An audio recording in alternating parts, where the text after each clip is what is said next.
Creepers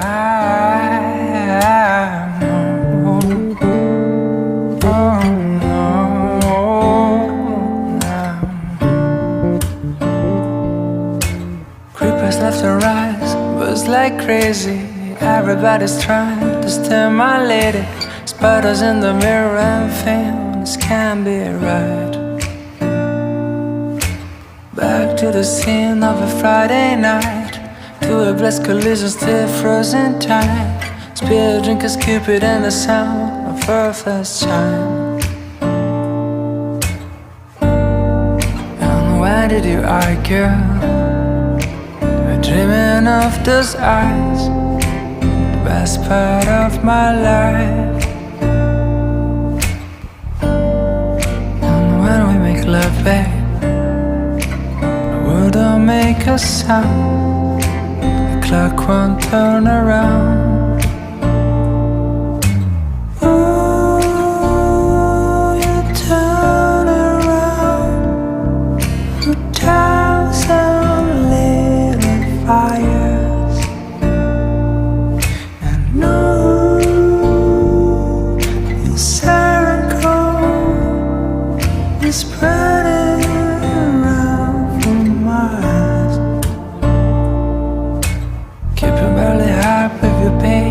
Slowing things down when I wanted to race, catching up again when you try to chase.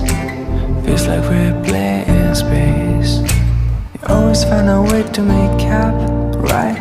Even when we start to fly, even when things just run high.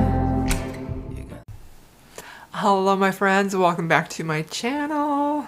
Welcome back to another reading vlog.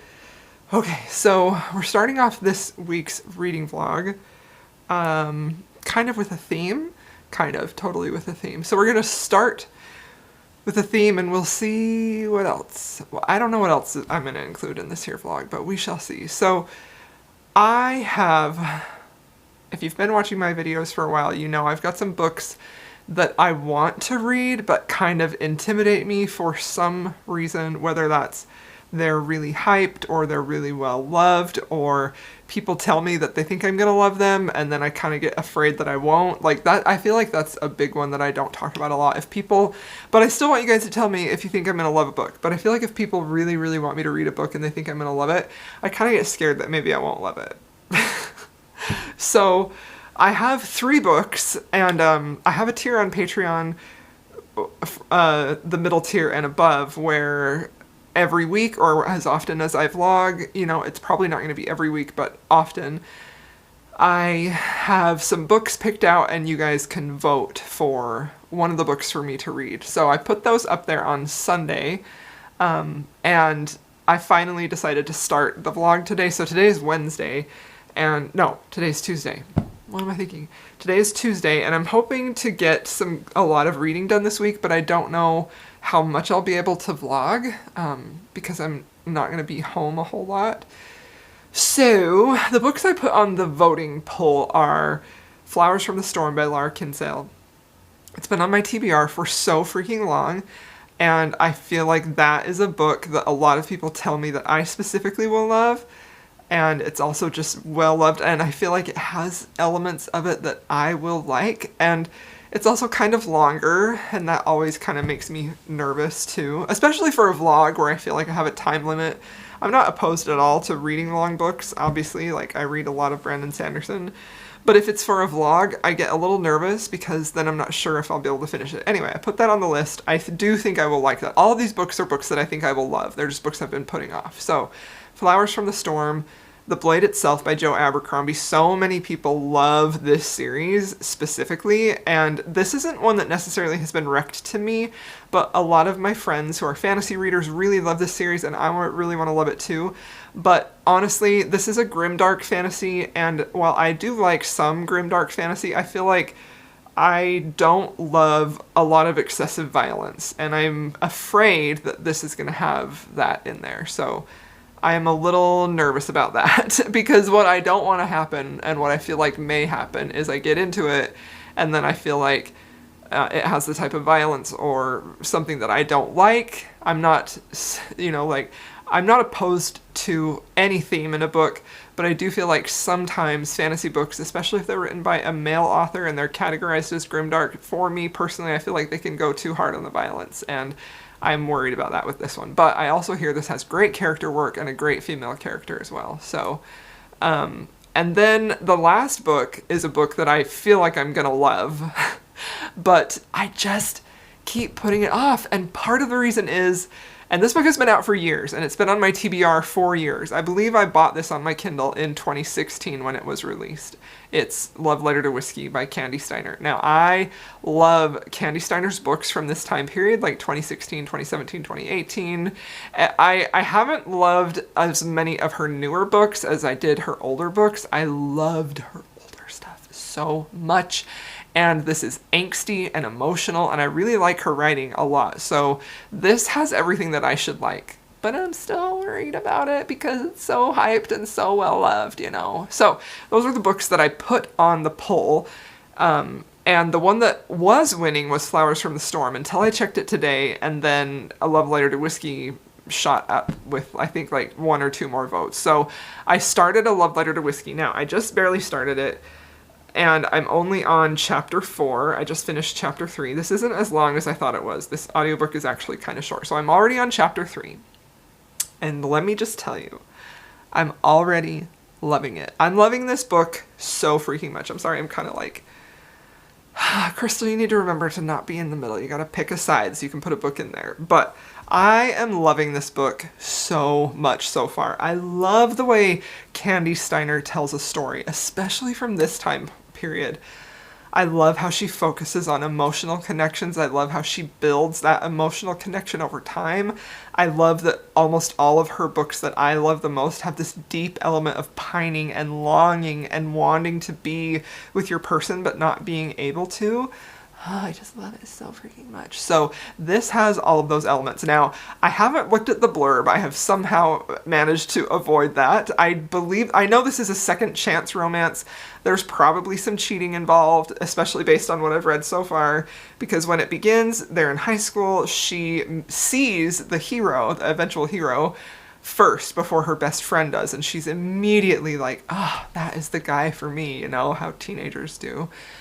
And she starts to feel like maybe he has a connection with her, and then her blonde, blue-eyed, beautiful friend comes along, and they start dating, the guy and her friend. And so there's that element of, like, forbiddenness there, too, because where I'm at right now is, you know, the heroine is starting to become friends, closer with the hero. They've shared some personal stuff, some personal stories, and they're starting to kind of bond, and they're already starting to feel like, maybe we shouldn't do this because of your best friend and my girlfriend. So far, I'm really liking it a lot, and I have high hopes that this is going to be a 5-star. I really do. So that is what I'm reading now. I will update y'all when I'm finished. I'm not sure if I'm going to pick one of the other two. It really depends on when I finish this book. I would love to get to Flowers from the Storm too, but that book is 18 hours, the audiobook, and I don't know. I would love to get to that one, so I'm going to try and read that one as well. But if not, we'll see. We'll see what else I can pick that is shorter but is also intimidating. I'll see y'all when I have more to say. Thanks for being here, by the way. Hello, friends. Look at this great angle I've got you at. Today is such a busy day, and I didn't know if I would get a chance to update you where I am at right now because I'm kind of burning through this book. So, A Love Letter to Whiskey, I'm about a third of the way into it. I'm on like chapter 9 or something like that. And, hold on, let me wash my hands. Okay, so when I first started the book, my overall opinion was really quite positive, you know, like I really, really love Kandi's writing. I think that she is really great at just getting you into a story right away. She really does a good job of establishing character personalities and relationships in a way that I really, really vibe with, you know? There's just something about her writing, and I think it really all has to do with the way that she manages internal dialogue with external circumstances happening with her characters. So it never feels like, I sure hope this is not the absolute worst. It is not a great angle, but this is what you get, okay? Finished, not perfect, that's what I always say. But I think it has a lot to do with how she manages her character's inner dialogue with character interactions, you know. And even though this book is single point of view, which, you know, was pretty popular at the time, I feel like at the time when this was written, we hadn't really hit the boom for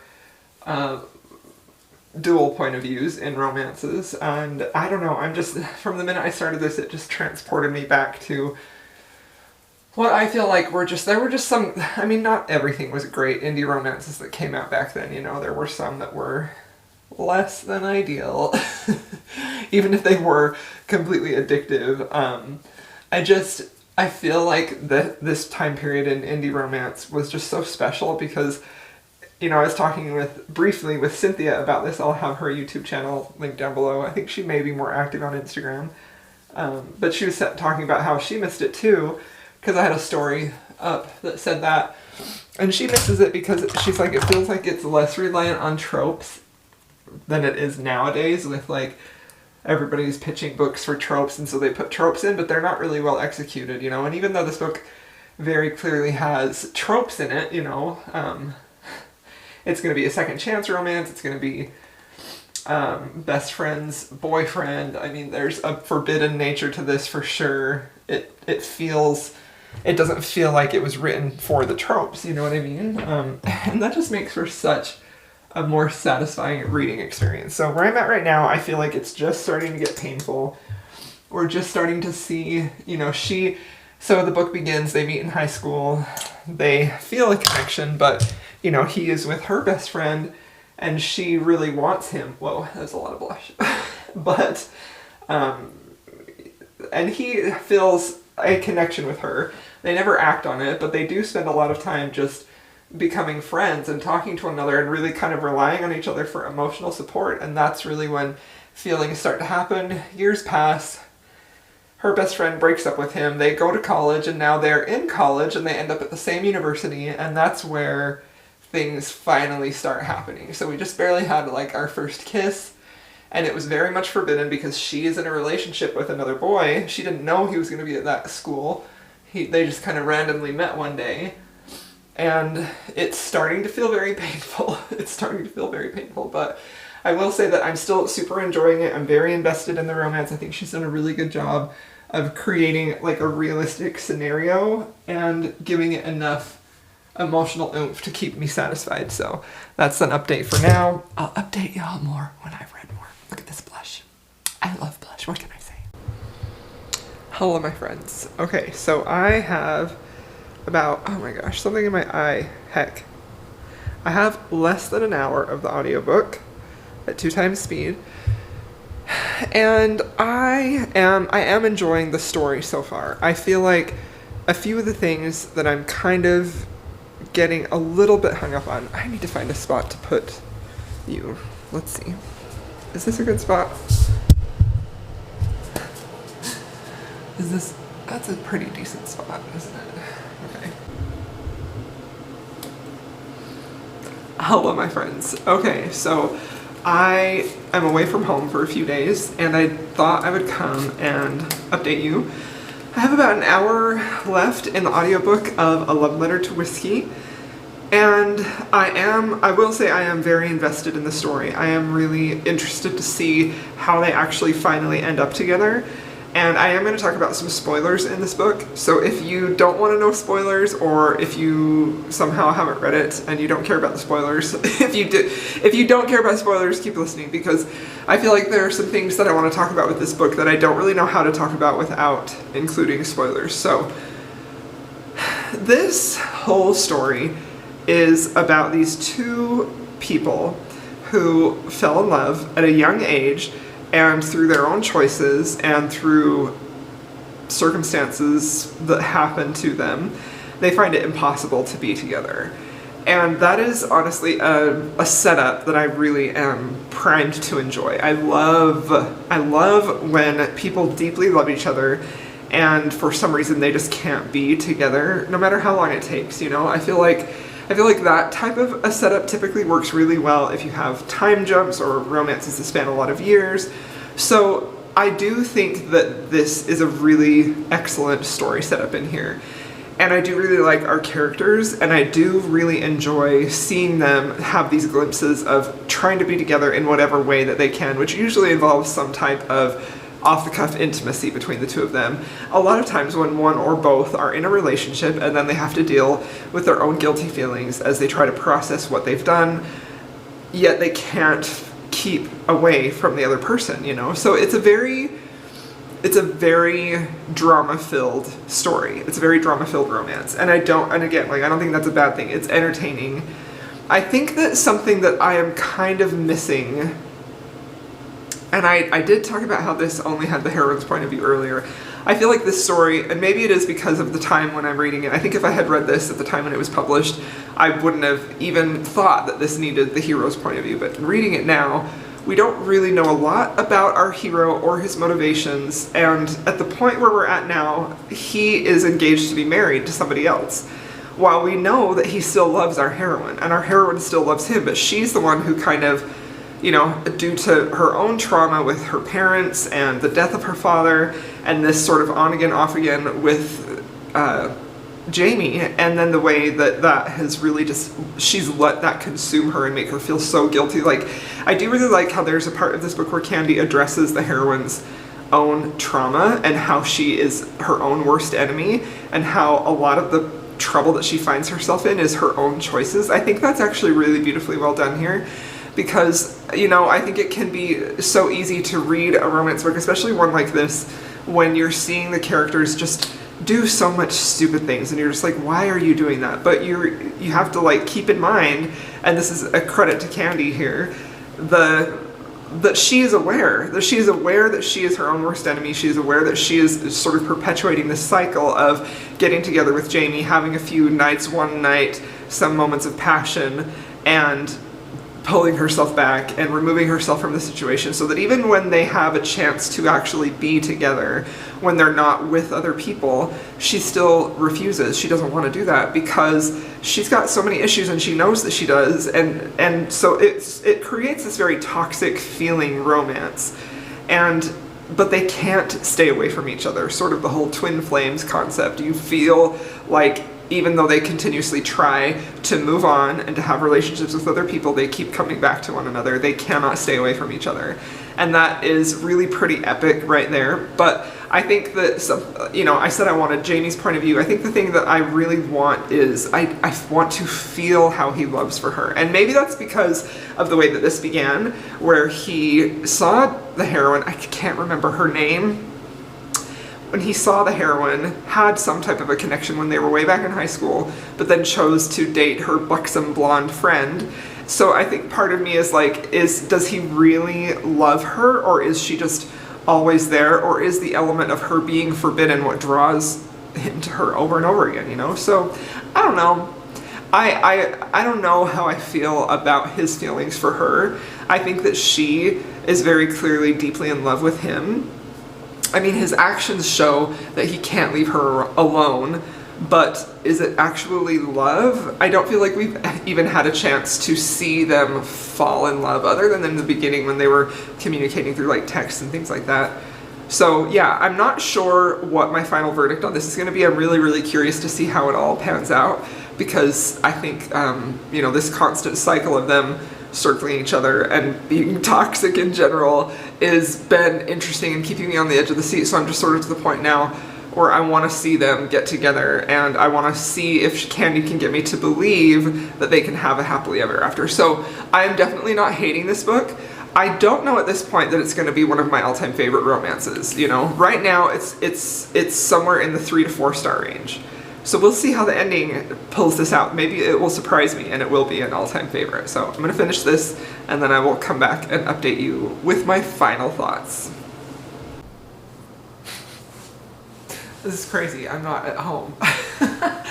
Hello, my friends. Okay, so I finished A Love Letter to Whiskey, and I have a lot of thoughts about this book. First of all, I want to say that I think that this was really a beautifully well-told story. I think that Kandi did a really excellent job of getting you specifically inside the heroine, B, she likes to be called B, inside her head, to help you understand her and to understand her motivations and to understand why she behaved the way that she did. I also really liked how Kandi addressed that B was aware of, like I mentioned in the previous clip, B was very aware of how toxic she could be in this relationship with Jamie, and how she was always either like coming right back to him or not giving him enough time. And I liked how that was addressed, that she knew that she was aiding into this toxic cycle that they found themselves in over and over. So I thought that was really well done. I do stand by the fact that I wish that Jamie had been fully fleshed out a little bit better. I think that we could have had more, we needed more of his motivation for why he wanted to be with B, why he believed he was in love with her, because I feel like what we saw of him was very brief, and the moments that they were together in this book were very, very brief. The only time really that they were doing anything that was going to be effective in building a relationship, other than physically building their relationship, is when they were teenagers, when they would talk, when they would have this emotional connection, which is really what was the catalyst for their whole entire relationship through their whole life, you know? I think this book takes like the span of 10 or 12 years or something like that, maybe something more, I don't know. I feel like towards the end we find out she's like 28, I can't remember. So I just feel like he is a difficult hero for me to really get behind, because there was nothing really about him that he did that showed that he was putting her first, or that he was putting their relationship first. It almost seemed like all of their interactions was 100% driven by passion and lust in the moment, with no thought for either the future or the harm that could come of that for this person that they are trying to be with. And even as that is like demonstrated in how they reacted, or in the decisions that they made with each other to be together, and any casualties along the sides, like her boyfriend, his fiance, it was like, oh well, you know. I mean, I understand the concept of that for an entertainment value, but it is very difficult for me to find that to be a believable love story romance. You know, not the type of romance that is just here for, you know, like a quick, spicy, good time maybe, but if you're trying to get me to believe that these two were soulmates from the time when they were teenagers, but they literally hardly ever put any thought into how is this going to affect our potential future together. Because I think one of the big problems that they had, and B acknowledges this towards the end, is that she doesn't know if she can trust him. You know, she even mentions that they had their affair together. How could she trust him to not do that with her? And so that's like, there's no trust here in this relationship at all. They keep secrets from each other. And again, like, I'm not saying this has to be a textbook perfect relationship, but this is something I was talking to Jen about from the Book Refuge. We were talking about books. This was not about this book, it was a different book. I'm gonna mention it here because every single time that I pick up a book to read it, what I'm hoping to gain from that experience is an escape, a fantasy, right? That's what we all want. I don't approach a book hoping to be able to break it down in a literary analysis. I really don't approach books like that. Some of them I do, but not this, right? I'm hoping to be swept away and to enjoy the story and to just feel like I'm so caught up in it that I don't know what else is happening, you know? So now, all of that being said, inevitably, whenever anybody reads a book, there are things that you encounter that test your ability to suspend your disbelief. They test your ability to be able to see behind the curtain. They test your ability to see, is this going to break the illusion of this story that I am hoping to be immersed in? Have I just seen the curtain drawn back and now I see this actually isn't a real experience that I'm having? I can see the flaws, I can see the hand, you know what I mean? So to me, there were a few things that happened like that here, and one of them I think specifically is the way that their relationship was constructed, with just these incidents of physical intimacy, very little of any worth that would cause me to believe that when this couple ended up together in the end, when there was a minute left in my book is when we find out they end up together. Do I believe that everything that you've shown me so far, does that make me feel like this marriage is going to be a happily ever after? No, it doesn't. It felt a little bit cheap at the ending, because to me it felt like she had to slap a happily ever after on there. They had to end up together. She put you through all of this pain and turmoil, and you knew they were going to end up together because it's a romance. But this is one of the few books where I was questioning, are they actually going to end up together? And that's because there was 1 minute left before we find out if they end up together or not, you know?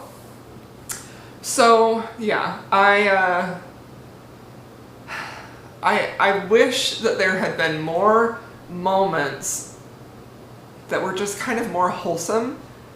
Not even necessarily wholesome. I wish there had been more evidence shown to me that would make me believe that this couple would make it.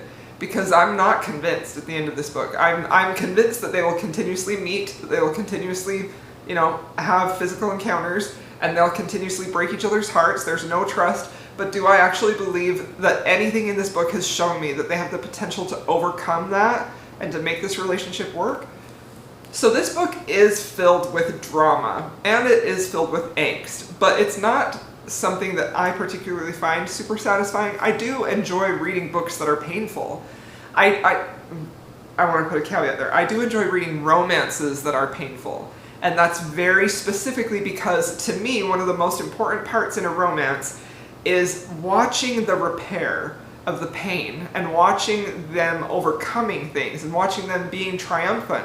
And that wasn't here in this book, you know? So, while I do feel like this had such a great setup, it really and truly could have been, and obviously I'm in the minority, everybody loves this book, I feel like this could have been such a triumphant book in that way that showed them overcoming things. There really wasn't any of that. It was just drama after drama after drama. Like some of the drama in here just feels like it's a little over the top, even though you know that it's not, and a lot of it is because of their own choices. So yeah, I don't know, I'm conflicted about this one because it wasn't satisfying when I finished it at all. I didn't find this to be a satisfying romance.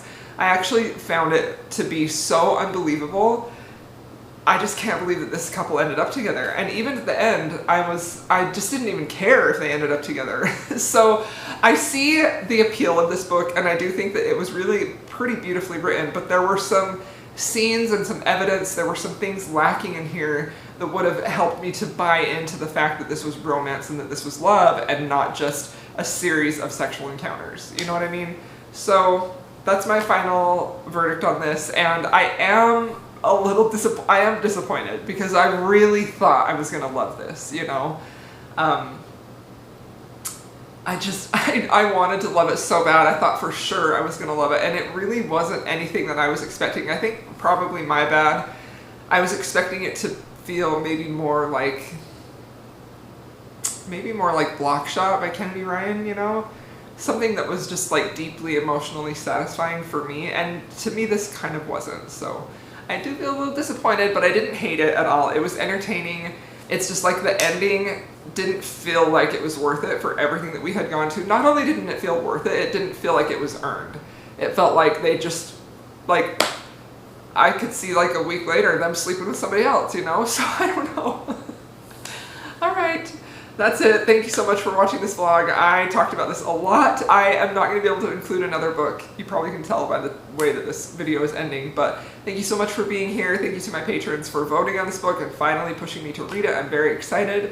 If you've made it this far and you want to leave me an emoji, just leave a glass, a drink, or something for a love letter to whiskey, and I'll see y'all in my next video.